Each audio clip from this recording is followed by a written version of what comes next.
Good morning students. जैसे कि आपको पता ही है आपके फाइनल एग्ज़ाम 20 तारीख को शुरू होने जा रहे हैं। उसके लिए बहुत ही कम समय बचा है आपको एक तैयारी के लिए। इस कम समय में एक अच्छी तैयारी करके आप अच्छे अंक प्राप्त कर सकें, इसके लिए आपको अपने इम्पोर्टेंट टॉपिक बता रहे हैं। जैसे बीएड फर्स्ट ईयर में लर्निंग एंड टीचिंग सब्जेक्ट अपना, उसकी इम्पोर्टेंट क्वेश्चन है जो आपको बताए जा रहे हैं। सबसे पहले है यूनिट फर्स्ट में है अधिगम की अवधारणा। मोस्ट इम्पोर्टेंट है ये आपके लिए। अधिगम की अवधारणा, ये जो टॉपिक है अधिगम की अवधारणा, ये टॉपिक आपको क्वेश्चन पेपर में 100% तीनों सेक्शन में ये क्वेश्चन मिलेगा। इसके आपने बहुत ही डीपली तैयारी करनी है। इसको अपने टॉपिक को छोड़ना नहीं है। इसके साथ इसकी अवधारणा में देखो, इसमें आ जाएगा पहला इसका अर्थ, किसका, अधिगम का अर्थ। फिर आ जाएगा इसकी प्रकृति, इसके बाद इसका आ जाएगा विशेषताएं।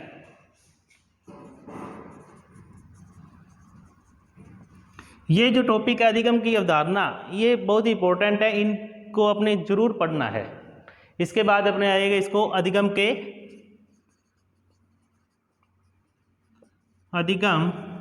को प्रभावित करने वाले कारक। दूसरा टॉपिक है अपने फर्स्ट यूनिट में, तो अधिगम को प्रभावित करने वाले कारक। इस टॉपिक को भी आपने जरूर रीड करना है। इसके बाद अपने बात करते हैं अधिगम के सिद्धांत। इसके बाद आता है टॉपिक अधिगम के सिद्धांत। इसमें जो मेन सिद्धांत आपके हैं, इसमें आपको पूछा जाएगा, पहला है स्किनर, आपने जरूर याद करना है। इसमें स्किनर का सिद्धांत, क्या सिद्धांत दिया था स्किनर ने सिद्धांत दिया था क्रिया प्रस्तुत अनुबंध सिद्धांत। क्रिया प्रस्तुत अनुबंधन सिद्धांत। यह सिद्धांत किसका है, स्किनर का है। ठीक है, इसको आपने जरूर रीड करना है, क्योंकि लास्ट जो पेपर में है वो भूल और प्रयत्न सिद्धांत पूछा गया है। तो अब की बार संभावना बनती है स्किनर के सिद्धांत की। और इसके साथ दूसरा है पावलोव का सिद्धांत। दूसरा कौन है, पावलोव का सिद्धांत।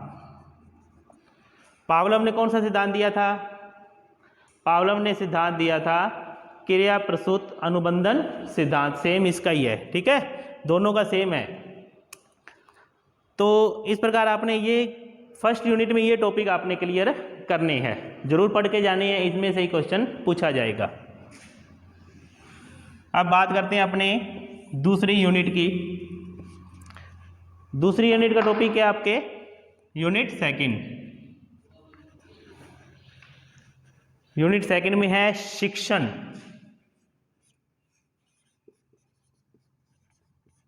इसमें भी शिक्षण की अवधारणा, ये टॉपिक बहुत इंपॉर्टेंट है। अवधारणा देखो, हर यूनिट में जो टॉपिक की अवधारणा है वो कंसेप्ट क्लियर करना ही करना है। इसमें क्या आएगा, वही अर्थ, प्रकृति और कि शिक्षण का अर्थ क्या है। दूसरा है इसमें कि शिक्षण की प्रकृति क्या है, ठीक है। और तीसरा है कि शिक्षण के चर क्या इसकी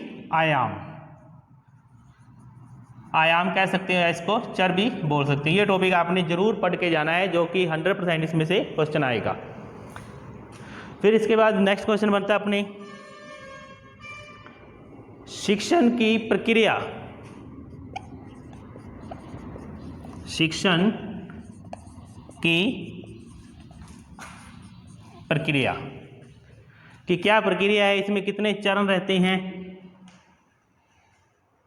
ठीक है। इसमें चरों की व्याख्या करनी पड़ेगी, इसमें आपको पूरा डिटेल में चरों या आयामों की व्याख्या।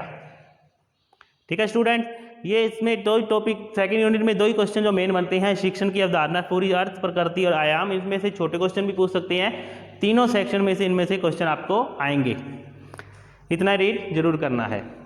इसके बाद अपने चलते हैं यूनिट थर्ड। अब यूनिट थर्ड में जो इंपॉर्टेंट क्वेश्चन है, यूनिट थर्ड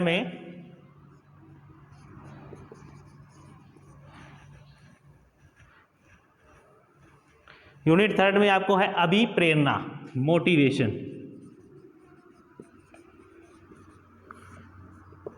अभिप्रेरणा मोटिवेशन, इसमें आपने क्या करना है, इसका अभिप्रेरणा का अर्थ, कि अभिप्रेरणा का अर्थ क्या है, अभिप्रेरणा का महत्व क्या है, इसके बाद इसका है कार्य या महत्व, कि अभिप्रेरणा किस प्रकार के कार्य करने के लिए अपने को प्रेरित करती है। ठीक है, इसके बाद आपको दूसरा आएगा अभिप्रेरणा के प्रकार, कि अभिप्रेरणा के कितने प्रकार हैं, आंतरिक अभिप्रेरणा, बाहरी अभिप्रेरणा। ठीक है, इस प्रकार से जो भी आपसे इससे रिलेटेड जो भी अभिप्रेरणा के प्रकार, ये इंपॉर्टेंट क्वेश्चन है आपके थर्ड यूनिट में, जिसको आपने रीड करना है। इसके बाद यूनिट फोर्थ,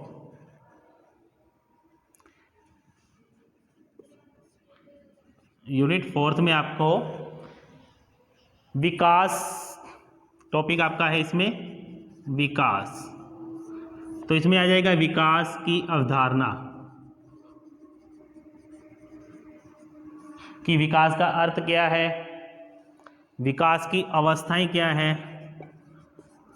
पहले अर्थ आ गया, इसमें फिर आ गया विकास की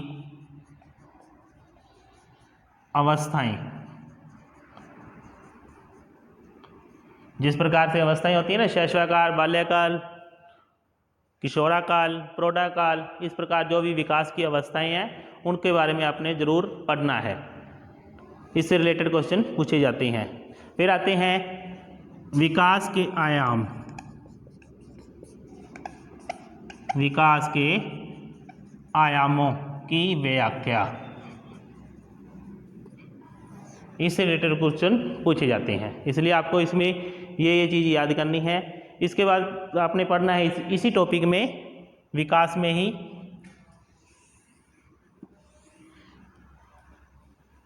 इसमें एक सिद्धांत है, ब्रूनर और जीन पियाजे दो थे मनोवैज्ञानिक, इन्होंने इस पे सिद्धांत दिए थे। तो इसमें जो जीन पियाजे हैं, जीन पियाजे का लास्ट ईयर पूछ लिया है इन्होंने, जीन पियाजे का सिद्धांत जो कि 2019 में इन्होंने पूछ लिया है। तो इस बार अपने 100% श्योर है कि इसमें अब आएगा आपको ब्रूनर का विकास सिद्धांत, ब्रूनर का विकास सिद्धांत आपने रीड करना है, ये मोस्ट इंपॉर्टेंट है, क्योंकि ये लास्ट ईयर दो ही है, जीन पियाजे और ब्रूनर। जीन पियाजे का इसमें लास्ट ईयर आ चुका है, इस बारे पर आपने ब्रूनर का सिद्धांत पढ़ना है, जोर इसी पे देना आपने। इसके बाद अपने बात करते हैं आप विकास को प्रभावित करने वाले कारक, जो मेन ये है, विकास को प्रभावित करने वाले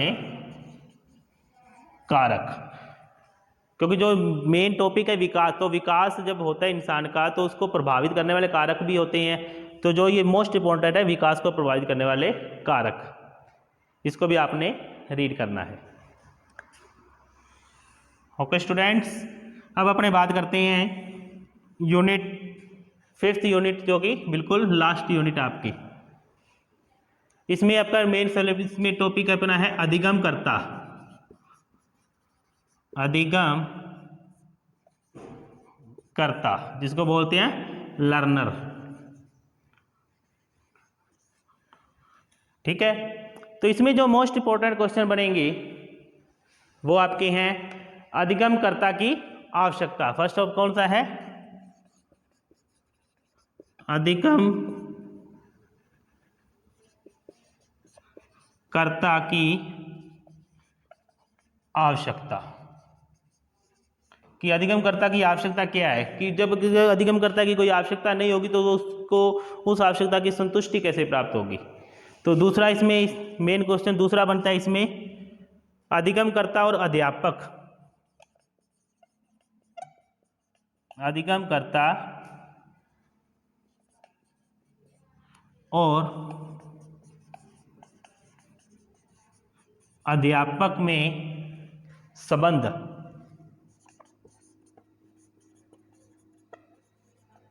कि एक अधिगमकर्ता और अध्यापक में क्या संबंध है, लर्नर और टीचर में क्या रिलेशनशिप है, इसको आपने इस टॉपिक में क्लियर करना है। तो इसका आपने ध्यान से पूरी अच्छे से रीड करके तैयारी करके जाना है। फिर इसमें लास्ट क्वेश्चन बनता है,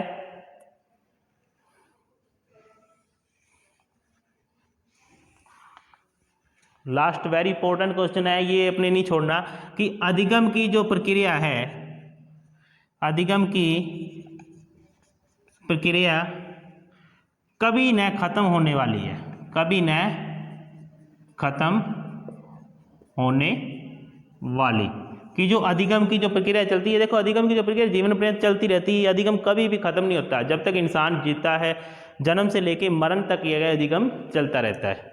तो इसलिए मोस्ट इंपॉर्टेंट ये क्वेश्चन भी है, ठीक है। इस प्रकार अपने लर्निंग एंड टीचिंग के 5 यूनिट के इंपॉर्टेंट क्वेश्चन आपने लिखवाए हैं। आपने इसी में से अच्छी तैयारी करनी है, कम समय आपके पास, ज़बरदस्त तैयारी करके अच्छे अंकों से आपने इन एग्ज़ाम को पास करना है, अच्छी डिवीज़न लेकर।